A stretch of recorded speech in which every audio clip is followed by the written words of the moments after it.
The red dot appeared in the curve of the silver spoon at exactly 8:02 p.m., just like it was supposed to.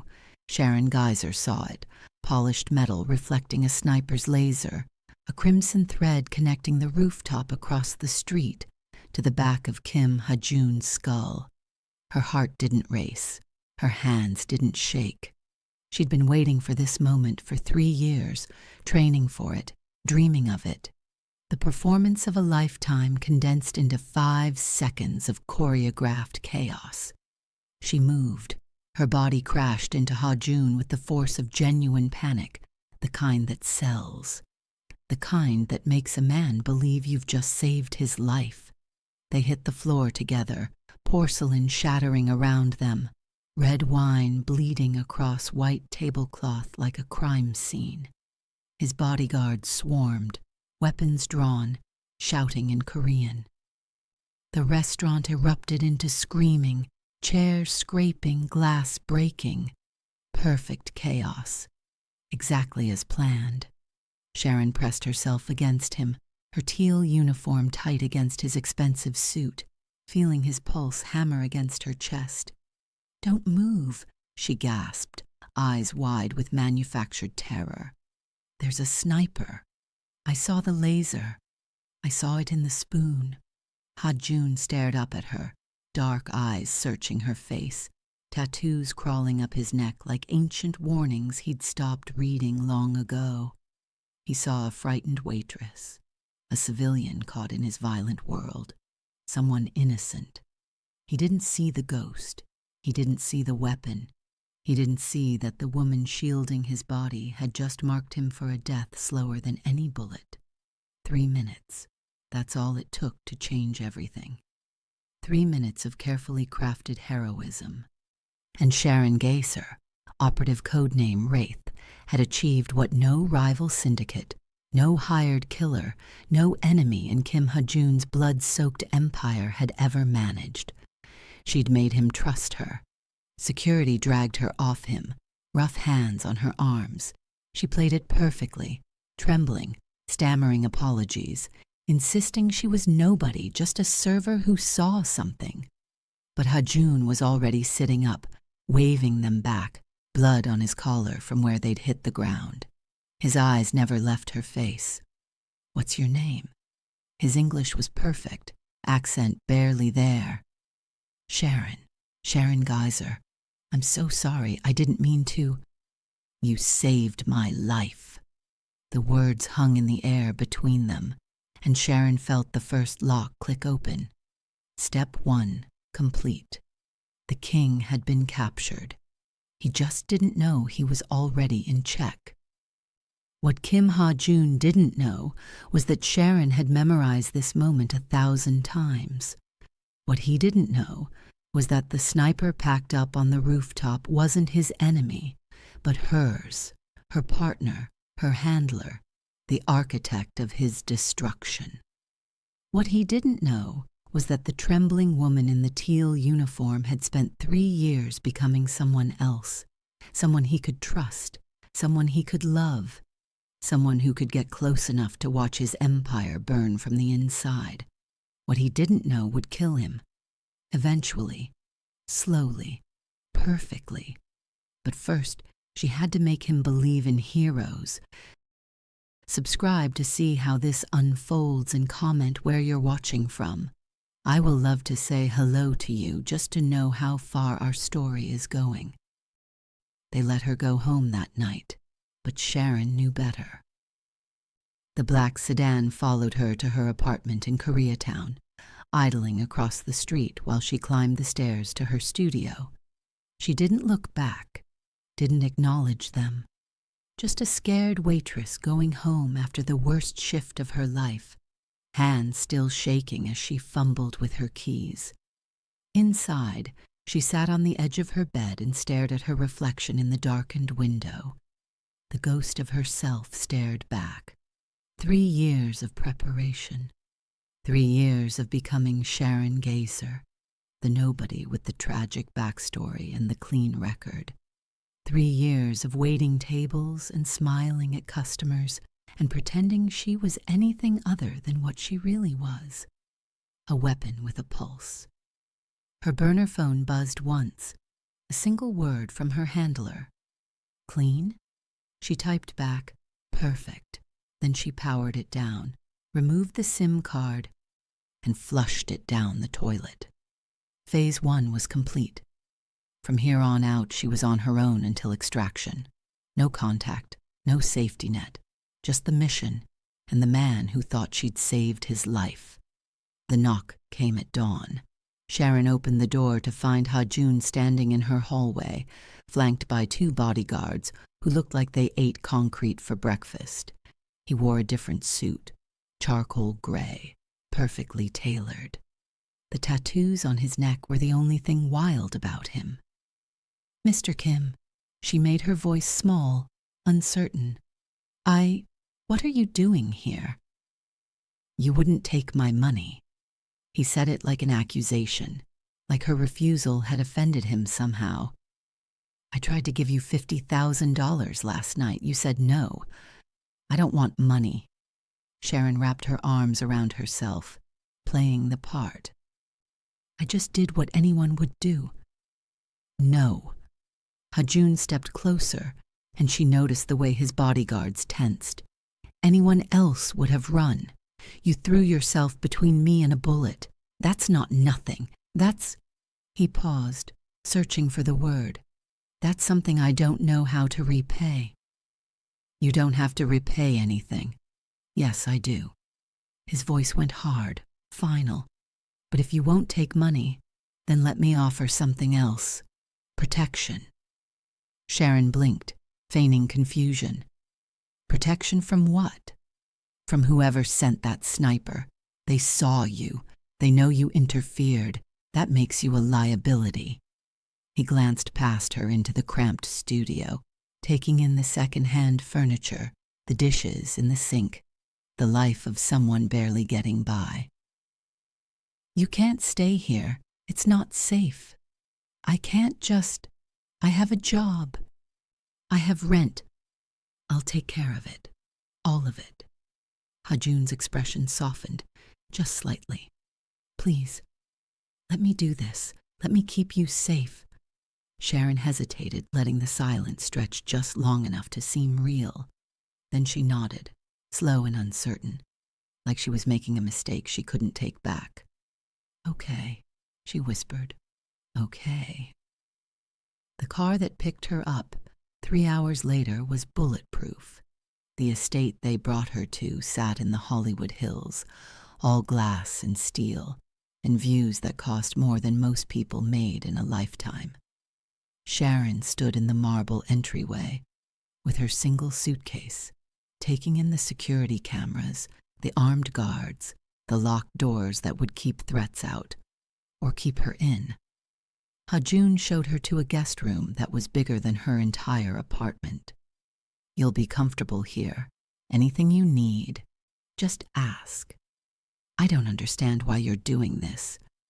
Because you did something no one else has ever done for me."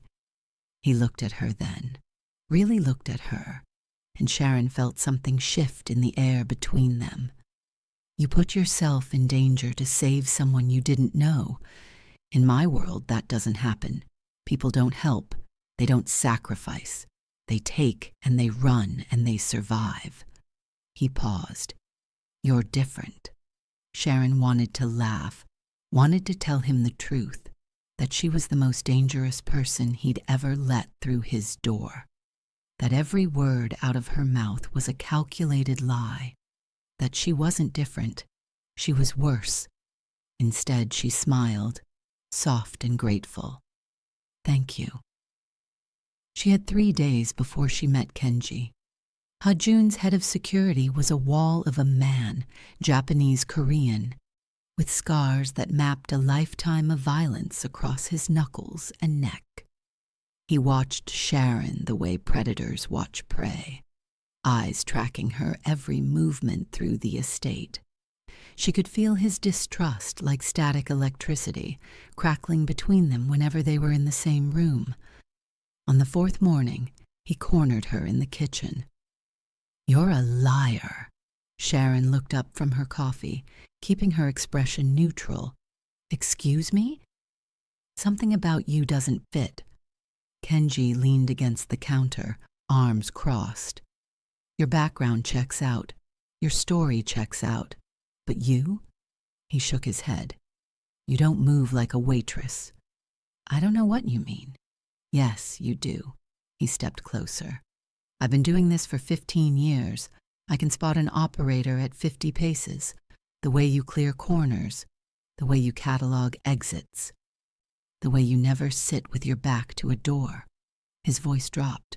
"So I'll ask you once, and you better tell me the truth. Who sent you?" Sharon set down her coffee cup, meeting his eyes. "No one sent me." "Bullshit.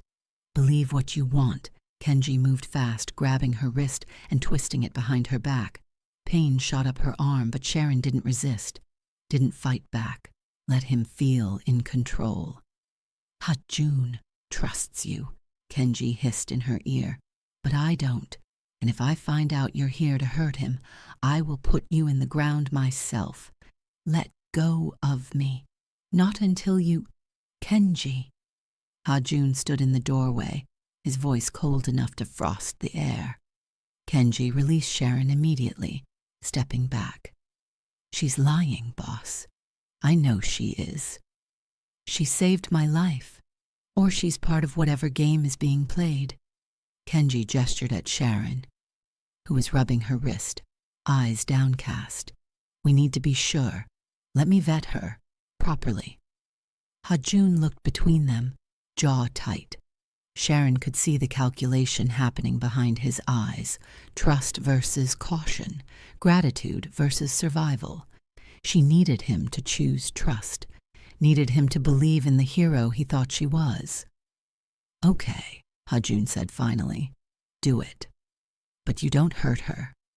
Kenji smiled, and it was the smile of a man who knew exactly how to break someone without leaving marks. "Of course not, boss." The interrogation room was in the basement, concrete walls and a single metal chair bolted to the floor. They left Sharon there for 6 hours before Kenji returned, carrying a black duffel bag that clinked with the sound of tools. "Last chance," he said.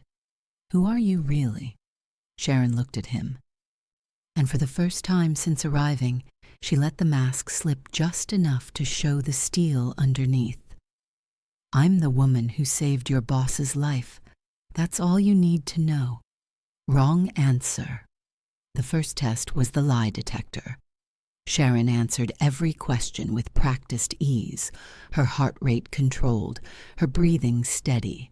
She'd been conditioned for this, trained to beat polygraphs by operators who understood that the human body was just another system to hack. When Kenji asked about her past, about the sniper, about her intentions, Sharon told him the truth. Or rather the truth that Red Lotus had spent 3 years building for her. The lie detector stayed flat.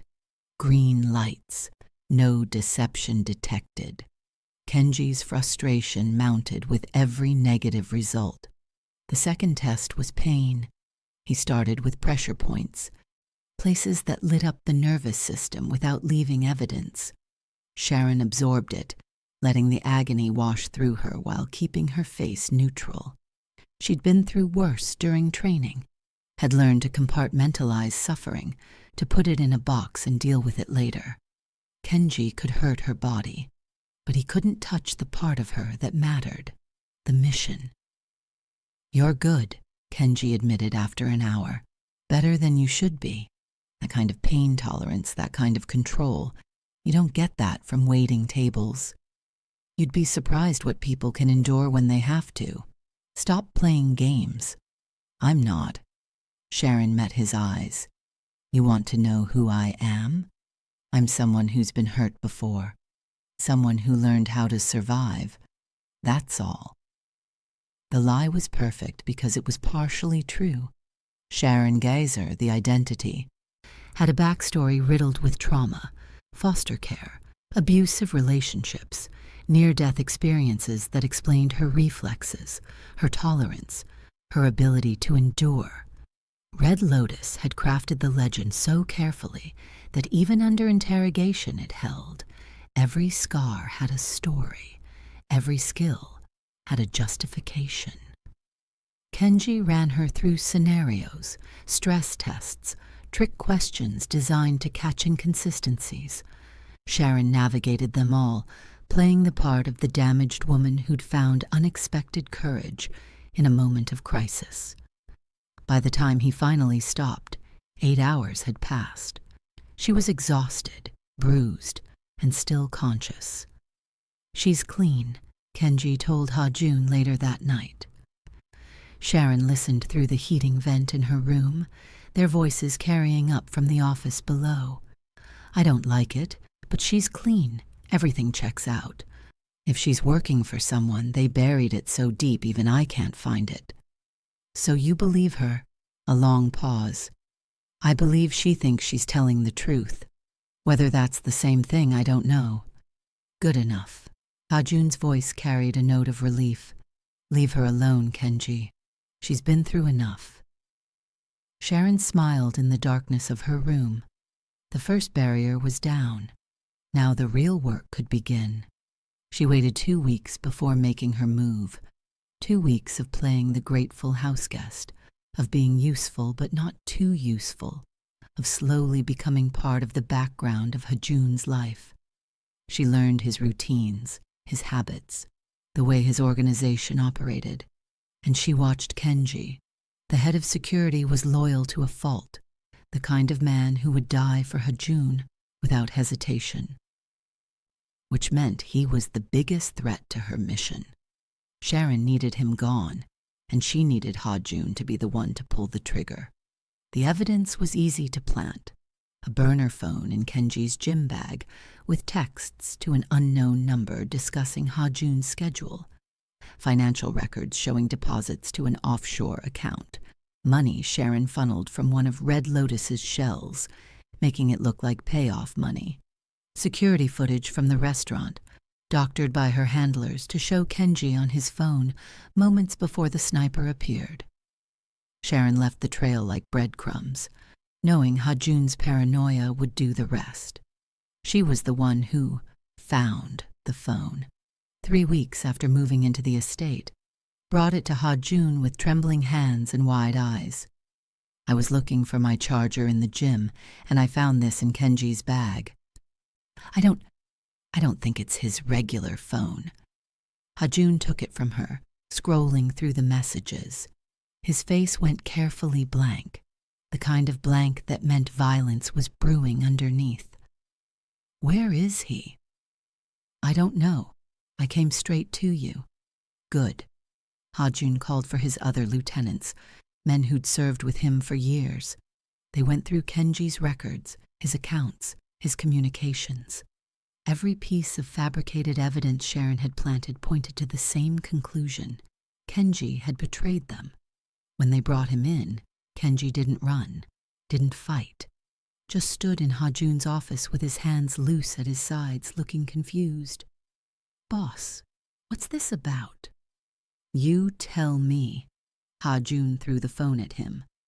"Tell me why you're communicating with an unknown number about my schedule. Tell me about the deposits in your offshore account. Tell me why you were on your phone right before someone tried to put a bullet in my head." Kenji picked up the phone, scrolling through it, his expression darkening. "This isn't mine." "It was in your bag."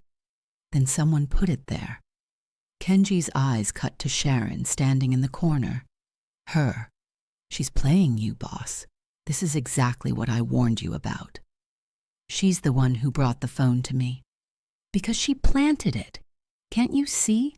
She shows up out of nowhere, saves your life, or so she says, and suddenly I'm the traitor." Kenji's voice rose, desperate. "Think about it. Everything started falling apart after she arrived." Ha-joon looked at Sharon. She made sure her eyes were wet, lower lip trembling.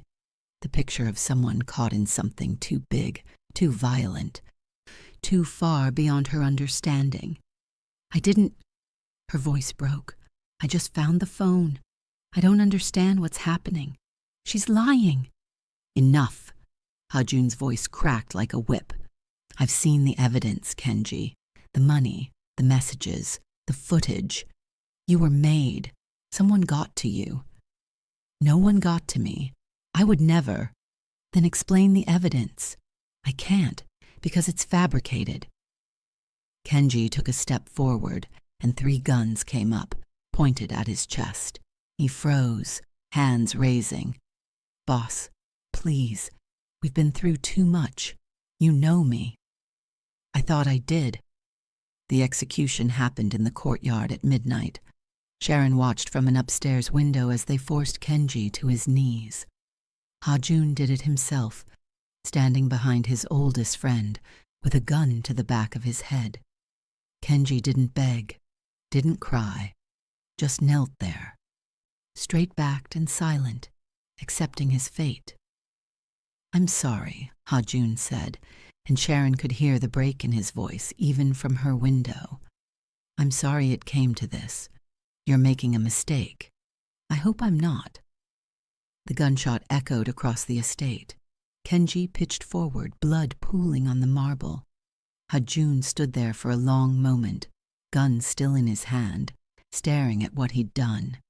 Sharon pressed her palm against the window, feeling the cool glass against her skin. She waited for the satisfaction to come, the triumph of successfully removing the biggest obstacle to her mission. Instead, she felt something else, something she hadn't expected. Guilt. It flickered through her chest, quick and sharp, and Sharon shoved it down immediately. Kenji was a casualty of war. Nothing more. She couldn't afford to feel guilty for doing her job, couldn't afford to see him as anything other than an obstacle that needed removing. But as Ha-joon walked back inside, shoulders slumped under the weight of what he'd just done, Sharon wondered, not for the first time, what it would feel like when she finally got to the end of this mission. When Ha-joon was the one on his knees, and she was the one holding the gun. The estate fell into an uneasy rhythm after Kenji's death. Ha-joon became quieter, more withdrawn, trusting Sharon more by default than by choice.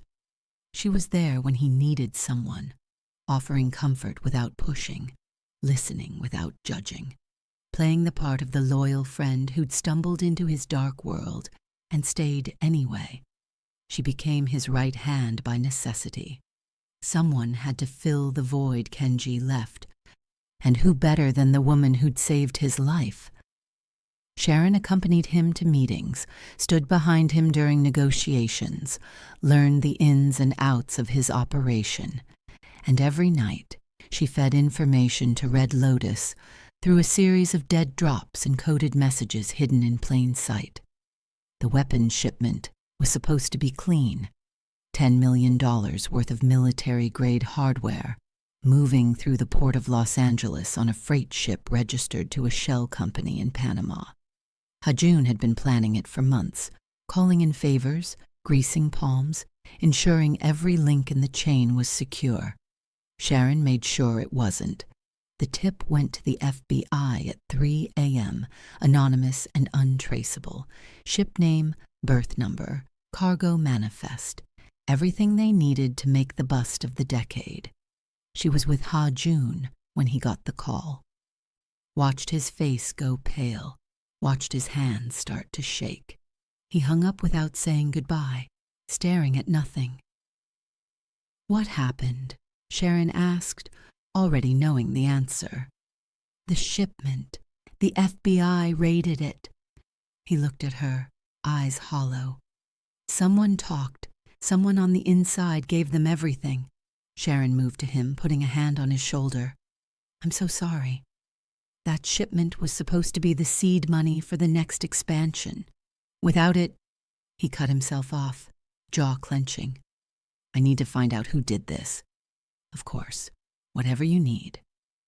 While Ha-joon raged and investigated and tore his organization apart looking for the mole, Sharon comforted him, brought him tea when he couldn't sleep, sat with him in the early morning hours when the stress became too much, and every time she handed him his cup, she made sure the neurotoxin dissolved completely, tasteless and invisible.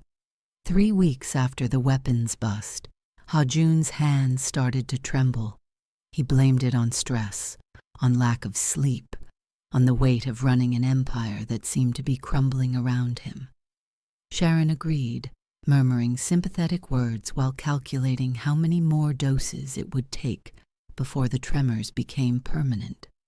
She was deep in the heart of his world now, trusted, needed, loved, maybe, in the complicated way that people love the things that save them. Ha-joon looked at her like she was the only solid thing in a dissolving reality, and Sharon knew she had him exactly where Red Lotus wanted him. Isolated, paranoid, dependent, ready for the final phase. But late at night, alone in her room, Sharon found herself thinking about Kenji's last words. "You're making a mistake." And sometimes, when Ha-joon smiled at her, genuinely smiled, like she was the best thing that had happened to him in years, Sharon wondered if the mistake wasn't his. It was hers. The safe house was in Malibu, tucked into the cliffs where the Pacific crashed against rock with a sound like distant thunder. Ha-joon drove them himself. No security, no backup, just the two of them in a black Mercedes cutting through the darkness on the PCH. Sharon watched the road, mapping escape routes out of habit, wondering why he'd suddenly insisted they leave the estate at 2 a.m. without explanation. "Are we running from something?" she asked. No. Ha-joon's hands were tight on the wheel, knuckles white. The tremors had gotten worse. "I just needed to get away. Somewhere they can't find us. They? Everyone." The house was small by his standards, just 3 rooms perched on the edge of the world. Floor-to-ceiling windows overlooked the ocean, and Sharon could taste salt in the air when Ha-joon opened the door. He moved through the space like a ghost, pouring whiskey into 2 glasses with shaking hands. "I need to tell you something," he said, and the weight in his voice made Sharon's chest tighten. "Something I've never told anyone." She took the glass he offered, watching him over the rim. "Okay." Ha-joon stared out at the ocean, silent for so long Sharon thought he'd changed his mind. Then quietly, "I'm not who you think I am." "What do you mean?" "The empire, the organization, all of it." He laughed, bitter and broken. "It was never supposed to be real."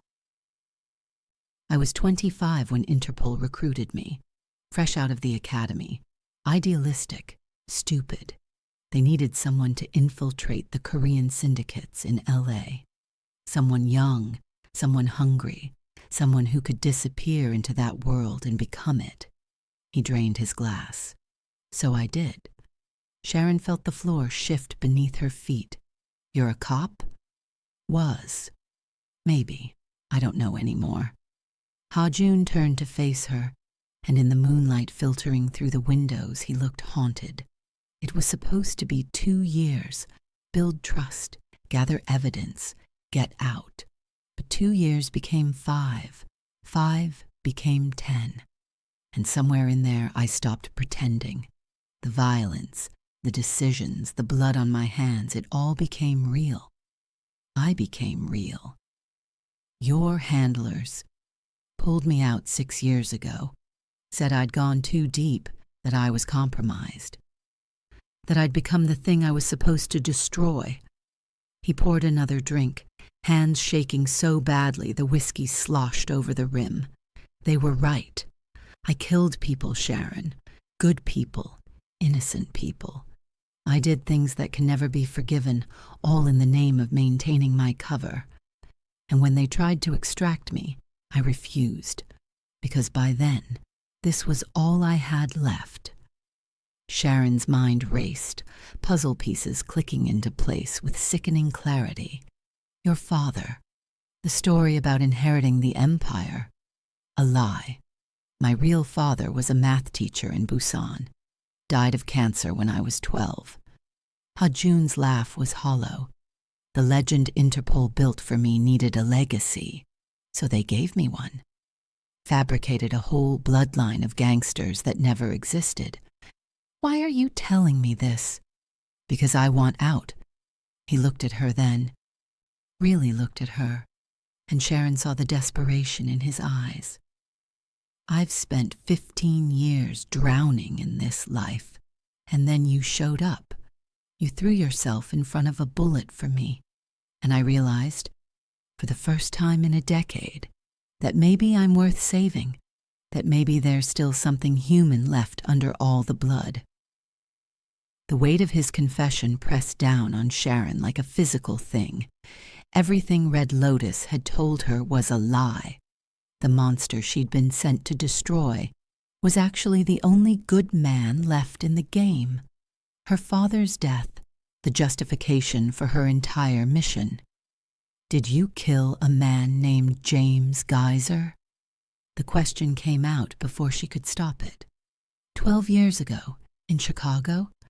Ha-joon frowned, searching his memory. No, I've never even been to Chicago. Why? Because they lied to me, Sharon thought. Because everything I've done, everyone I've hurt was based on a fabrication. Because I'm the real monster in this story. No reason, she forced herself to smile. I'm glad you told me. Thank you for trusting me. Ha-joon crossed to her, taking her hands in his. I want to disappear. Leave this all behind, start over somewhere they'll never find us, and I want you to come with me. Ha-joon, I know it's crazy. I know you barely know me. But Sharon, you're the only real thing in my life right now. The only thing that isn't built on lies. His voice cracked. Please, help me find a way out. Sharon looked at the man in front of her, the undercover agent who'd lost himself, the kingpin who wanted redemption, and felt something break inside her chest. She'd come here to destroy him. Instead, she'd destroyed everyone around him. Pulled the supports out from under his world, poisoned him slowly while he trusted her completely. Okay, she whispered. We'll find a way. She held him while he cried, feeling the tremors in his body, tremors she'd caused, and wondered what kind of person that made her. The answer came quick and cold, the kind that deserved whatever was coming next. The message arrived 3 days later, while Ha-joon slept in the safe house bedroom. Sharon's encrypted phone buzzed once, and she knew before looking what it would say. The photo loaded in segments. Ha-joon, asleep in bed, vulnerable and unaware. The angle was from the doorway of his bedroom back at the estate. Someone had been inside. Someone had gotten close enough to kill him and chosen not to. The message below the photo was simple. You're not the only ghost in his house. Complete the mission within 48 hours or we'll do it ourselves, and then we'll do you. Sharon stared at the image, her reflection ghosted on the screen over top of Ha-joon's sleeping face. Red Lotus had insurance. Another operative, another weapon pointed at the man she'd been sent to kill. She'd thought she was in control, thought she was the architect of his destruction. But she'd only ever been one piece of a larger machine, replaceable and expendable. A second message. The neurotoxin has done its work. One more dose and his nervous system will shut down completely. Make it look natural. We need this clean. Sharon deleted both messages and crushed the phone under her heel. She'd made her decision the moment Ha-joon told her the truth. She just hadn't admitted it to herself yet. She found him on the deck, watching the sun rise over the Pacific. His hands shook as he held his coffee cup, tremors that would never stop now, damage that was already done. I need to tell you something, Sharon said. Ha-joon smiled at her, warm and genuine. the smile of a man who thought he'd found salvation. "What is it?" The words caught in her throat, every confession she'd rehearsed, about who she really was, what she'd really done. The empire she'd helped him burn died before they could form. Because how do you tell someone that you're the reason they're dying? That every moment of trust, every shared confidence, every gentle touch was calculated murder? Sharon started, but Ha-joon stood up, setting down his coffee cup, the one she'd poisoned this morning, the final dose that would push the neurotoxin past the point of no return. "Wait, before you say anything." He reached into his pocket, pulling out a small black box. "I've been carrying this around for a week, trying to find the right moment. And I keep thinking, there's never going to be a perfect time. So maybe the right time is just now, here, with you." Sharon's heart stopped. Ha-joon opened the box. A diamond caught the morning light, simple and elegant, and completely wrong. "I know this is fast. I know we've only known each other for a few months. But Sharon, you saved my life in every way a person can be saved. You gave me a reason to want to keep living. So I'm asking—" He dropped to one knee, and Sharon felt the world tilt. "Will you marry me? Will you help me build something new, something clean, away from all of this?" She looked at the ring, at his hopeful face, at the coffee cup sitting on the table with its lethal contents going cold in the morning air. The final dose, the kill shot, the end of the mission. All she had to do was say yes, watch him drink the rest of his coffee and wait for his nervous system to shut down. Natural causes, a tragic end to a man who'd wanted to change. Red Lotus would be satisfied. She'd complete her mission. She'd avenge a father who was probably still alive somewhere, a fiction created to weaponize her grief. "Yes," Sharon heard herself say. "Yes, I'll marry you." The joy on Ha-joon's face was a knife between her ribs. He stood, slipping the ring onto her finger, kissing her like she was something precious instead of poison. And Sharon kissed him back, tasting the lie between them, wondering how many more seconds she had before Red Lotus decided her hesitation was betrayal. The answer came at midnight. They'd returned to the estate at Ha-joon's insistence, needing to collect documents and money for their planned escape. Sharon had tried to talk him out of it, sensing the trap closing around them, but he'd been adamant. One last night in the house, then they'd disappear forever. She was packing a bag in her room when she heard the first gunshot. Sharon moved on instinct, grabbing the weapon she'd hidden in the back of her closet. A Glock 19 with 3 spare magazines, emergency gear from a dead drop she'd picked up months ago. She'd never expected to use it, never expected to need it. But muscle memory took over, and she was checking the chamber, clicking off the safety, moving toward the sound of violence before conscious thought could catch up. The hallway was chaos. Ha-joon's remaining security forces were pinned down, return fire echoing through the marble corridors. Sharon counted at least 8 attackers, maybe more, all wearing black tactical gear. Professional. Coordinated. Red Lotus. They'd come to clean up their mess, both of them. Sharon rounded the corner and put 2 bullets in the nearest operative before he could turn. The woman beside him managed to spin, recognition flashing in her eyes. She knew Sharon had probably trained with her, but hesitation was a luxury neither of them had. Sharon shot her in the throat and kept moving. "Sharon!" Ha-joon's voice coming from his office. She found him barricaded behind his desk, one of his guards dead beside him, blood pooling on expensive carpet. His hand shook too badly to hold his gun steady, the tremors making it impossible to aim. "Stay down," Sharon ordered, and something in her voice made him obey immediately. She moved through his office like water, like violence, like everything she'd been trained to be before she'd learned to hide it. The first operative through the door caught a bullet between the eyes. The second managed to get a shot off. It went wide, shattering a window, before Sharon put 3 in his chest. They kept coming, and she kept killing them, burning through magazines with the efficiency of someone who'd spent a lifetime learning how to unmake human beings. Somewhere in the carnage, she recognized faces. Li Wei from the Shanghai cell, Marcus, who'd taught her knife work, Yuki, who'd been her spotter during sniper training in the Japanese mountains.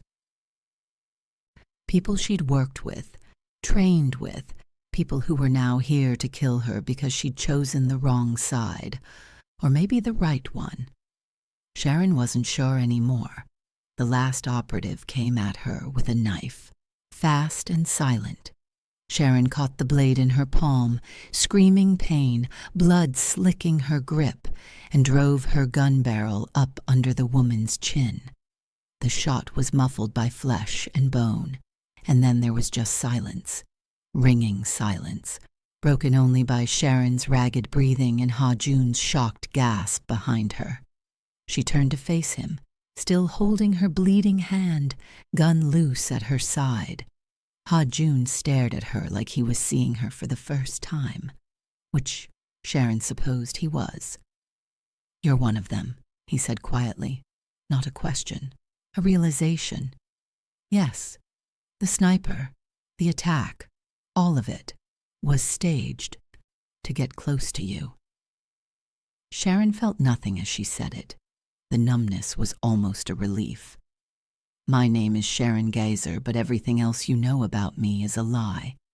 I'm an operative for Red Lotus. They sent me to kill you." Ha-joon flinched like she'd hit him. "Why?" "Because they told me you killed my father. Because they told me you were a monster." Sharon laughed, sharp and broken. "Because they lied, and I believed them, and by the time I figured out the truth, I'd already—" She gestured at the bodies littering his office. "I'd already destroyed everything around you. Kenji. I framed him, planted evidence, manipulated you into executing your most loyal friend." The words came easier now, confession flowing like blood from a wound. "I sabotaged your deals, fed information to the FBI. Slowly poisoned you for months. That's why your hands shake. That's why you can't sleep. I've been killing you by inches while you trusted me." Ha-joon closed his eyes. Jesus Christ. Red Lotus sent a team to finish the job because I hesitated. Because I figured out you weren't the target they told me you were. Because, Sharon's voice cracked, because I think I fell in love with you somewhere between the lies, and I couldn't pull the trigger anymore. The silence stretched between them, heavy with everything they'd lost, everything that could never be recovered. Finally, Ha-joon opened his eyes. "So what happens now? Now I get you out of here. There'll be more teams coming. Red Lotus doesn't fail missions. They just send more assets until the target is dead." Sharon moved to the window, scanning for movement. "I have a safe house in Mexico. New identities, money, everything you need to disappear. You take it and you run and you never look back. What about you? I'll buy you time. Hold them off while you escape." Sharon turned to face him, and for the first time in months, let him see the real her, the weapon, the ghost, the girl who'd been so consumed by vengeance, she'd become the very thing she thought she was hunting. "It's the least I owe you. Sharon, don't." She held up a hand. "Don't make this harder than it already is.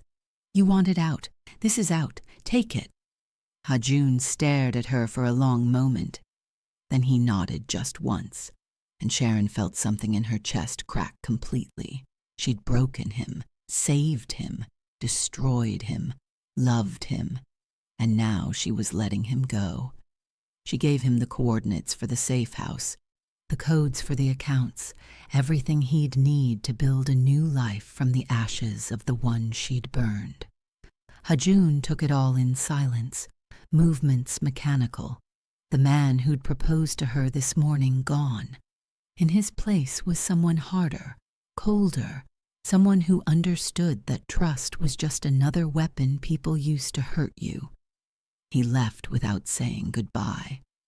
Sharon waited in the estate for 3 days, expecting another assault that never came. Maybe Red Lotus had decided she wasn't worth the assets. Maybe they'd written off the whole operation as a loss. Or maybe they were just waiting, patient and cold, for her to make a mistake. On the 4th morning, Sharon packed a single bag. She left the engagement ring on Ha-joon's desk, next to a letter she'd written and rewritten a dozen times. In it, she detailed every lie, every manipulation, every calculated step of her mission. She didn't ask for forgiveness. That would have been obscene. She just gave him the truth, complete and unvarnished, the one thing she should have offered from the beginning. At the bottom, she wrote, "You asked me once why I saved you. The truth is, I was never saving you. I was destroying you. But then something changed. You became real to me, human, worth protecting. I know you'll never believe that. I know you'll spend the rest of your life questioning every moment we shared, wondering what was real and what was performance. I'm sorry. For whatever it's worth, the end was real. The love was real. Everything else was just the ghost of who I used to be." She didn't sign it, didn't need to. Sharon left the letter next to the spoon from the restaurant, the one Ha-joon had kept as a memento of the night his life changed. She'd found it in his office, polished and perfect, a symbol of salvation that had actually been the first domino falling in his destruction. Let him stare at it and understand. The reflection had never been a warning about the sniper in the distance. It had been a warning about the woman holding the spoon. She vanished into the morning like smoke, like the ghost she'd always been, leaving behind only bodies and betrayal and the bitter knowledge that sometimes the people we save are the ones we hurt the most. 6 months later, in a small coastal town in Mexico, Kim Ha-joon sat in a cafe watching the sunset paint the ocean red. His hands still shook. They always would. The neurological damage was permanent, but he'd learned to manage it. Learned to build a quiet life in the ruins of the loud one. He thought about Sharon sometimes, wondered if she was alive, if Red Lotus had found her, if she disappeared into some new identity with a new mission and a new target, wondered if any of it had been real, or if he'd been a fool who mistook performance for intimacy, manipulation for love. The spoon sat in his pocket. He carried it everywhere, a reminder of the mistake he'd almost missed. He took it out now, watching the sunset catch in its curve, remembering the laser, the tackle, the woman's wide eyes as she'd thrown herself between him and death. Or had she thrown herself into his life, the ultimate Trojan horse, beautiful and deadly and impossible to refuse? Ha-joon stared at his reflection in the polished silver, distorted and incomplete, and realized he'd never know for certain. Sharon Gazer, if that was even her real name, had taken the truth with her when she left. All he had were questions and scars, and the ghost of what could have been if they'd both been different people in a different world. He set the spoon down on the table, paid for his coffee, and walked away. Some warnings you see too late. Some you see perfectly and choose to ignore anyway. And some you carry with you forever. A small piece of silver that reflects all the ways you can destroy someone by saving them first.